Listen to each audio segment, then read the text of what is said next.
this morning is called Listening for Our Song by David Blanchard. On sabbatical in East Africa, I heard a story of a people who believe that we are each created with our own song.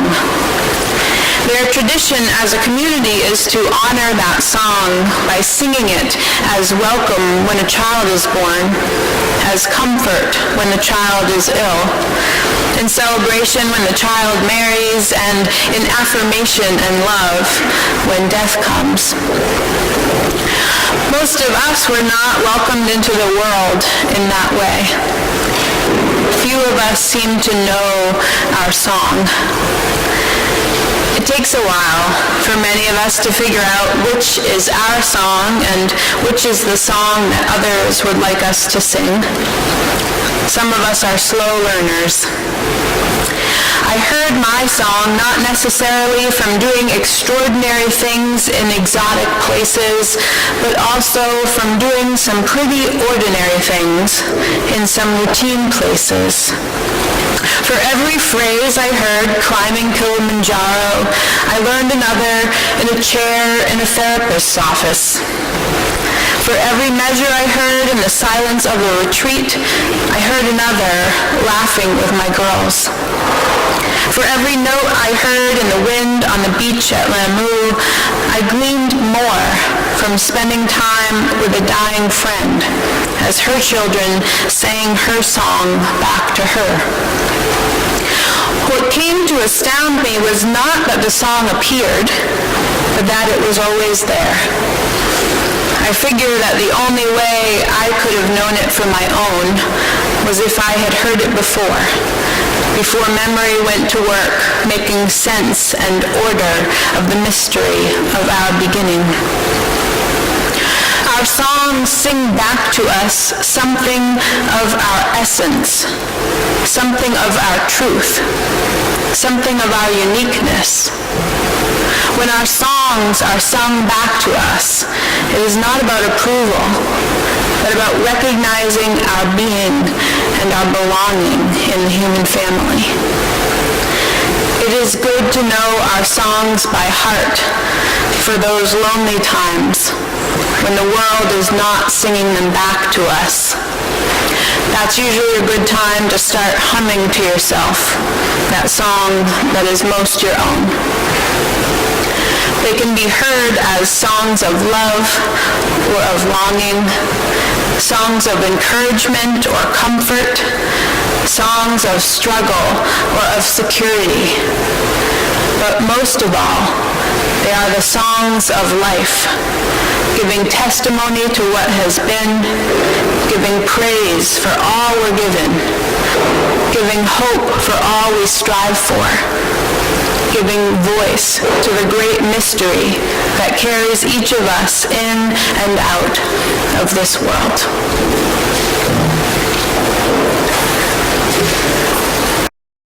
The sabbatical is upon us. With the end of this month, our beloved Reverend Kate will be off on a new and well-deserved journey. We can do nothing else but to wish her Godspeed. As for us as a congregation, we are off on a new journey as well. What an exciting and compelling time this is.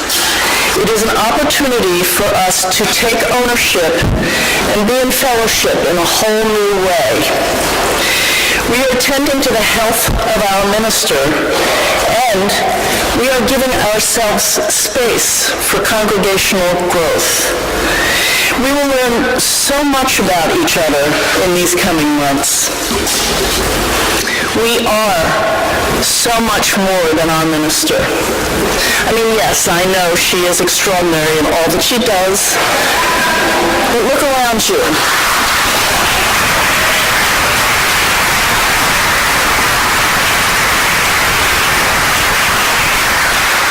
But look around you. Take time to look around you.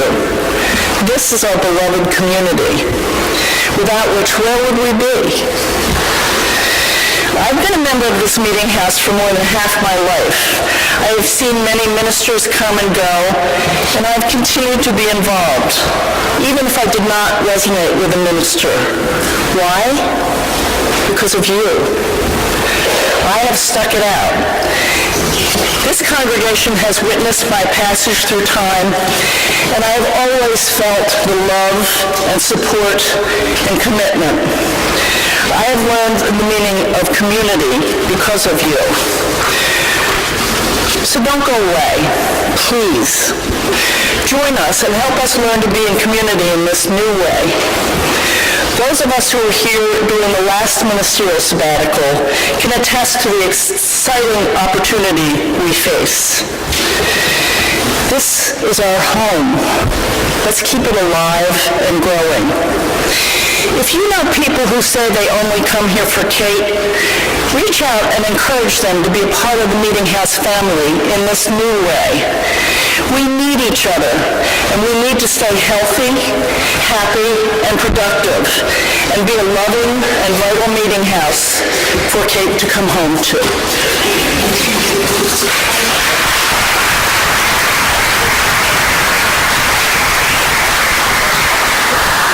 Thank you, Jane. Many of you have asked me how I will be spending my time while I'm away for this 3-month sabbatical. For much of that time, I will be at home in Wellfleet, focusing on personal, physical, and spiritual health. I'm excited for this opportunity to fill my days with exercise and healthy foods, friends, and spiritual practices, things that often slip to the bottom of the list when I am keeping up with my busy, hectic, regular schedule. I'm also going to be taking at least 2 trips. The first is to the West Coast to see family and friends. Lisa will be traveling with me, and we will make our way from Los Angeles to San Francisco. The second trip I will do on my own to England for a mindfulness walking retreat in Devon. England is my very favorite place in the world, and I am so excited to be spending time walking through the countryside 7 to 8 miles a day, eating vegetarian food, and spending the evenings in silence. I'm going a few days early to visit friends and catch a play in London. Throughout my time away, I will be interviewing people about what keeps them healthy and centered. Even if 99% of the time they don't feel healthy or centered, what is a practice that draws them back to that place of wellness? I want to invite you now to think about that for a moment. If I were to interview you and asked, what's one thing you do to make yourself feel more healthy and centered? What would you say? You don't have to say it aloud. Just bring your answer to mind. What is something that you do that calls you back to a place of wellness, calls you back to center, calls you back to a sense of who you are?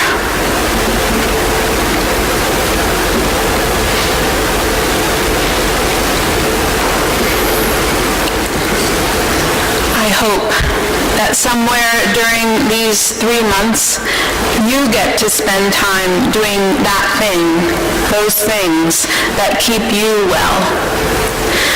I'm excited not only for myself, but also for you.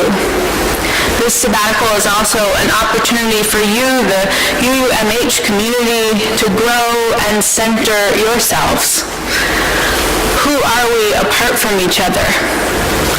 What is it that draws you to this faith community aside from the minister?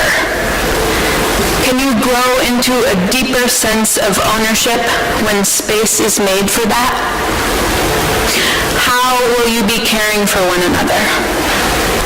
What will you learn from each of our guests? How will your souls be growing?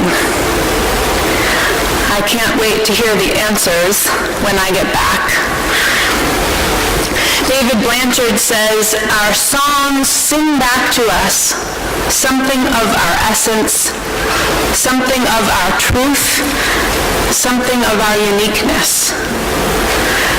I am taking these next 3 months to listen for my song, and I invite you to do the same. When I get back, we can sing together. Thank you.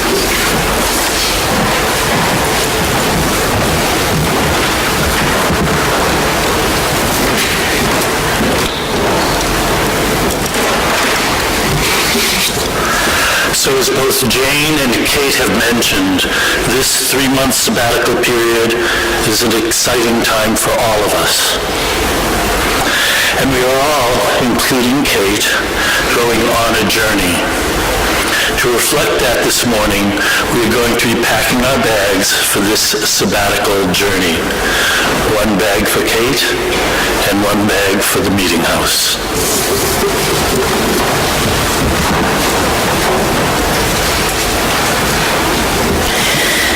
Inside these bags, we will pack our dreams and wishes for this time. What do we hope to accomplish? How do we hope to feel? What are some qualities that we wish to fill this time with?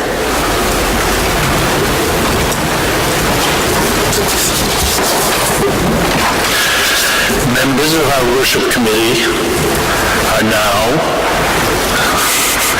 passing out papers and pens to all of you. They will be giving you 2 pieces of paper. One is for you to write a wish for Kate, which you will put in the backpack that she recently brought for her trip to England. And the other is a wish for all of us and for the meeting house during this time, which we will put in the UUMH bag that the membership committee made.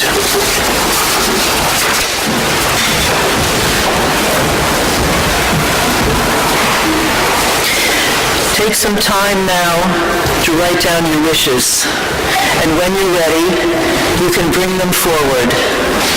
Please come up this aisle on the side, which you can reach from the back of the sanctuary, and return to your seat in the middle aisle and far aisles. Lorraine and I are going to each read 2 of the cards that you wrote for the wish for the meeting house. The rest of them will be posted downstairs for you to read during the next couple of weeks.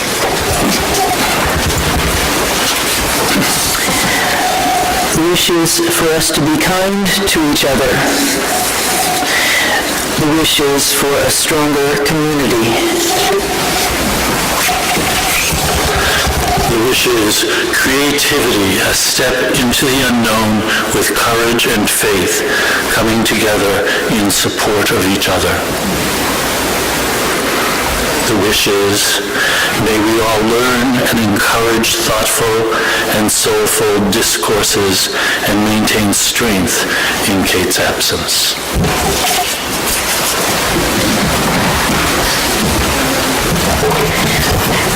In that spirit, we invite you to rise as you are able to sing our final hymn, Lean on Me. Hymn number 1021, which is in this book, Singing the Journey. Please rise as you're able.